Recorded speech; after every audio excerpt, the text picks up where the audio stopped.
Your Excellency President Cyril Ramaphosa, Your Majesties, Excellencies, SADC heads of state and government, Executive Secretary of SADC, our SADC citizens, ladies and gentlemen, comrades and friends, we mark the first anniversary since SADC declared 25 October as the Regional Anti-Sanctions Day.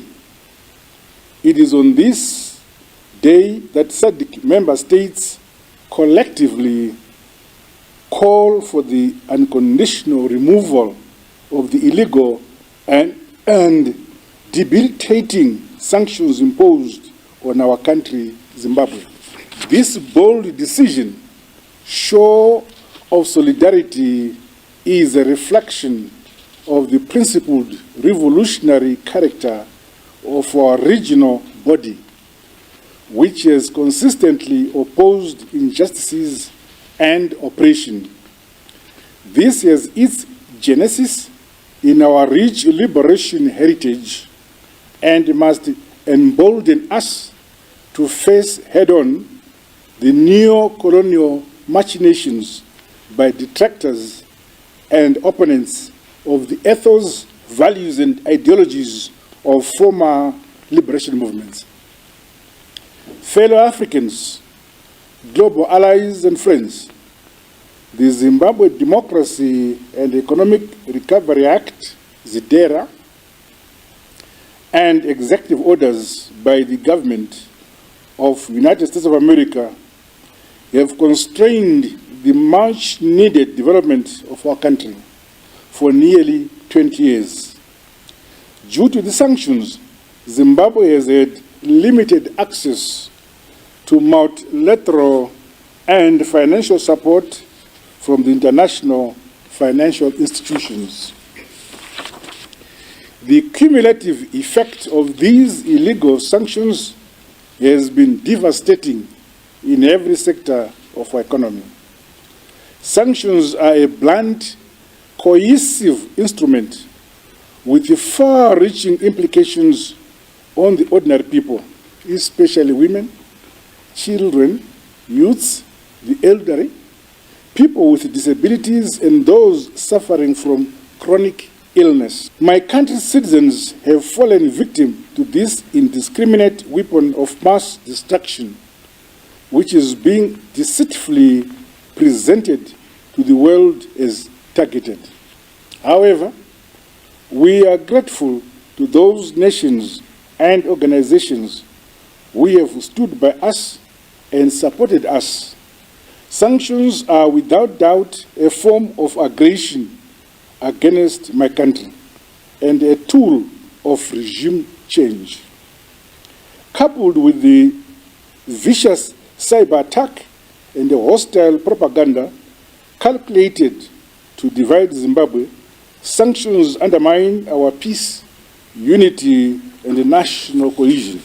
The cyber attacks on my country are built on gross falsehoods and the non-existent narratives of a nation in crisis. I would like to once again reiterate that there is no crisis in Zimbabwe. We are a peaceful nation on the path of implementing robust reforms across all socio-economic and political spheres to entrench constitutionalism. Our focus is on improving the quality of life of our people and leapfrogging our national development. Excellencies and fellow SADC citizens, on behalf of the people and government of the Republic of Zimbabwe, and indeed on my own behalf, I want to yet again express our profound gratitude to the SADC heads of state and government for taking this historic decision in Tanzania, itself the cradle of all liberation movements of Southern Africa. We are also appreciative of the many more voices calling for the unconditional removal of these illegal sanctions. This posture by SADC is indeed in line with our mantra, an injury to one is an injury to all. Going forward, Africa and the SADC must resolutely consolidate the gains of our constitutive acts, solidarity, unity of purpose, and the peace in defending one another in the face of foreign aggression and all forms of neo-imperialism. Africa is an awakening giant equipped with its rich heritage and indigenous knowledge system of Ubuntu, which says in the quote, "I am because we are," end of quote. Let us be our brother's keeper and protector. Additionally, let us leverage on the abundant and diverse natural resources within Africa to grow our economies and improve the quality of life of our people. In line with the SADC industrialization strategy and in the context of the African Continental Trade Agreement, mutual cooperation and trade must be promoted. Inter-regional and continental synergies, science, technology, innovations, and inventions must be encouraged towards a more prosperous, modern, industrialized, and empowered Africa. To this end, we remain committed to play our part within the Committee of Nations towards the success of multilateralism and a peaceful world with a shared future. Excellencies and the fellow SADC citizens, this year's Anti-Sanctions Day is being held under the theme Resilience, Solidarity and Progress in a Sanctions Environment. This theme is appropriate as it speaks to the difficult road Zimbabwe has traveled as an independent and sovereign nation, surviving under the baneful shadow of sanctions has not been easy for us. It equally refocuses us to guide our strength and draw from our national endowments to develop our country and improve the plight of our citizenry, in spite of the apparent odds against us. Our people have borne the brunt of these illegal sanctions. They continue to make huge sacrifices for our sovereignty and territorial integrity. I applaud their resilience, their courage, their fortitude, and unflinching determination in enduring the impacts of the illegal sanctions. As a nation, let us never doubt the certainty of our victory over these illegal, inhuman embargoes. We must continue to increase production and productivity across all sectors of the economy.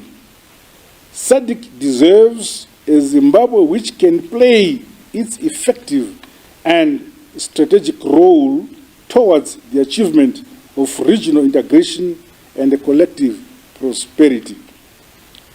As my country pursues the United Nations Agenda 2030 and our national vision, we continue to endure the renewed socio-political onslaught by neo-colonial forces. This is mounted on the misinterpretations around the bilateral land issue between my country and Britain. In this regard, Zimbabwe has achieved closure to the land question through various internal constitutional processes. The land is now united with its people, and the people united with their land. Sanctions have no basis and must be unconditionally removed. This will give impetus to my country's achievement of the Sustainable Development Goals and help us realize development which leaves no one behind. This is even more important given the overriding essence of the decade of action. Fellow Zimbabweans and friends, as a result of my government's engagement and re-engagement policy, we are emboldened by the cooperation and solidarity from genuine and well-meaning members of the international community. Calls by the United Nations Secretary General Antonio Guterres and the United Nations High Commissioner for Human Rights for the lifting of the illegal sanctions were most welcome and are indeed appreciated. I further acknowledge and commend the EU for taking some positive steps towards normalizing relations with my country. We urge the United States of America, the United Kingdom, to reciprocate the hand of peace and friendship Zimbabwe has extended. Our hand of friendship remains stretched out to all. In light of the above, Zimbabwe is open for business and dialogue and stands ready to welcome investments into our mining, agriculture, tourism, manufacturing, and infrastructure development sectors. Dear citizens of SADC, Africa and the world, in concluding, let me once again pay special tribute to all those who have stood by us through our trying times. In particular, I wish to thank all the SADC member states for championing this noble call for justice. I profoundly thank our brothers and sisters on the African continent and the rest of the globe for calling for the unconditional removal of the illegal sanctions against Zimbabwe at various fora. The People's Republic of China and the Russian Federation, among other nations, have been our dependable pillars for many years.